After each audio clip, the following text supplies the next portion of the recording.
আসসালামু আলাইকুম সম্মানিত দর্শক, আজকে বিবিসির একটি সংবাদ দেখলাম পুলিশ বাহিনীকে নিয়ে।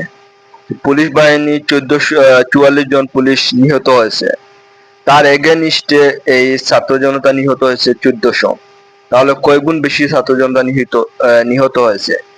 যারা এই জনগণকে সেবা দিবে, জনগণকে নিরাপত্তা দিবে, এরাই জনগণকে হত্যা করেছে। পুলিশ বাহিনী এমন কোনো অপকর্ম নেই যেটাতে জড়িত ছিল না। বিগত 17 বছর পুলিশ বাহিনী গুম, খুন, হত্যা সবকিছুর সাথে জড়িত ছিল। তাহলে এই 5,000 ছাত্র জনতাকে পঙ্গুত্ব বরণ করতে হয়েছে।